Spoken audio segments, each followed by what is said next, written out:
Alpha, make we change this bad government for us. So this bad government, we will change that for us. We will change this bad government for us. I tell you now. We will change this bad government for us. We will change this for us. So I don't tell you now. Hunger, don't kill for this country. Hunger, don't kill for this country. Make we change this bad government for us. I'm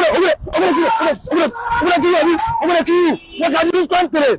Hunger, don't kill us for this country. Make we change this bad government for us. What is happening now? What is happening now? If you went to church today and you listened to your pastor preach and your pastor told you to do anything opposite from what all the other Nigerians are doing for this 30-day rant challenge, and you agree to what your pastor is saying, you are very stupid. If you went to church today and your pastor tell you that you should not protest, or your pastor tell you that you should not join them and rant, you should fast, you should pray, you should leave it in God's hand, and you are going ahead to do that, you are very foolish. If all of you decide today, if all the religious people in Nigeria decide today that they are not going to church again, they are not going to mosques again, they are not going to all those religious centers, you will see how much they will switch on you. Because it is a business. They are collecting your offering, they are collecting your tithes, they are having you come over to them and do their work. They are feeding their own family while they are telling you to do nothing and you should just pray, you should just fast. If it's prayer and fasting that works, why has it not worked? Your parents have been praying since they gave birth to you. I work for the government, the federal government precisely. I'm actually a lecturer in the federal university, so I'm a federal government employee. And just to lend my voice to this 30 days rant challenge, I just want to paint a picture for us to see. So 2 years ago, I bought a car. This car is 2004, 2005 model Corolla. That's like an old model car, right? But quite convenient for the fuel and everything. The person who used the car before actually maintained it, so it had good body, was looking very flashy, right? I took that car to school.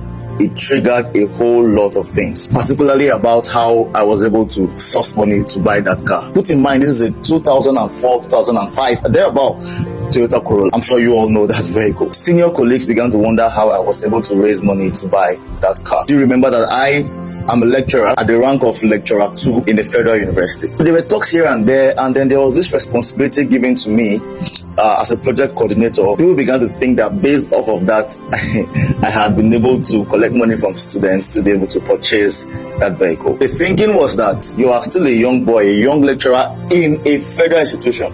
You should not get money to buy that kind of old model car. That is because it was very clear that what we are being paid is not enough to buy you that car, even if you save up in a year or two. No kidding. Somehow they took that position away from me, and it was fine. Now, this was a car that I had saved for up to 2 years to buy. Even after saving for 2 years, the money was not still complete. I still borrowed money from a cousin of mine.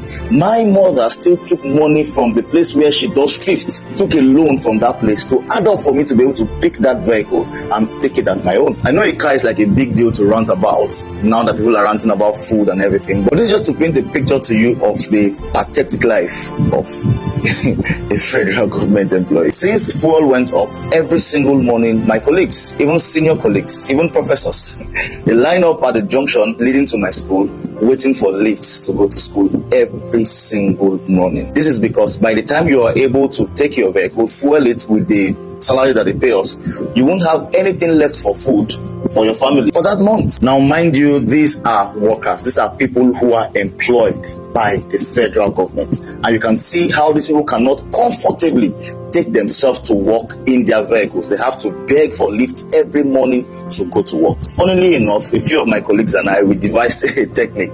Sometimes we sleep in school so that we can avoid the transportation of the next day, right? So we take our clothes, put in our bags, we go to the office, work overnight, and then wake up in the morning and then do one or two things and continue work the next day. At least you'll be able to save that transportation, do you understand? Just so that you can survive. I and a colleague of mine were talking and we're complaining about the state of things about 2 days ago. We asked ourselves, what if we didn't even have this job? What about those who don't even have anything to do? At least we are employed by the federal government. A professor in a federal institution in Nigeria does not earn up to $400. Meanwhile, people in politics who just have secondary school certificates are earning in millions. The professor has given all his life to study, go to conferences, write papers here and there, which are very expensive to write. So in 2020, lecturers decided to go on strike to complain about the poor salaries that they earn, and then the federal government withheld their salaries for 8 months. 8 months of torture. They're not being paid well, and these salaries were withheld for 8 months. After much back and forth and much fighting and everything, they said they increased the minimum wage to 77,000 or something, and they accompanied that with a drastic increase in tax rates. A grade 14 lecturer does not earn up to $150 per month. Lecturing job had always been my dream job. I had always wanted to be a lecturer, but that job is now my nightmare. There was this case of a student and lecturer that happened about a month or two ago. A lot of videos were flying here and there, how the student assaulted the lecturer and everything, but that is just the way things are at the moment. Students have no regard, no respect for lecturers anymore, because come on man, they drive better vehicles, they have better lives. To be able to go to school most mornings, lecturers have to team up in a group of 4 or 5, take one person's vehicle, contribute small money, fuel it, take it to work for 1 week and another person's on the next week, and so on and so forth. That's how people cope now. If you spend all your money on transportation, you won't feed, you won't eat, your family will be in hunger. Before the next salary, you are already in so much debt. So salary comes, you clear debt and you begin to owe again. This is not because you are buying anything extravagant. It's not because you are trying to live a flamboyant life. You're just buying the basic necessity. Before it used to be food, clothing and shelter. Now the basic necessity in Nigeria is just food. Everybody just wants to eat. So your ability to eat is now competing with a whole lot of other things, so that you have to cut down on so many other things just so that you can eat. Even transportation. At least we are even working. At least we even see something to be doing. How about those who don't even have any job? How about those who are unsure about where the next 500 naira will come from? How do they survive? How do they do it? Who say yes, Nigerians adapt. Anyhow it is, we'll adapt and everything. But won't you only adapt when you have something to adapt with? In Nigeria today, 80% are poor. About 15% are managing.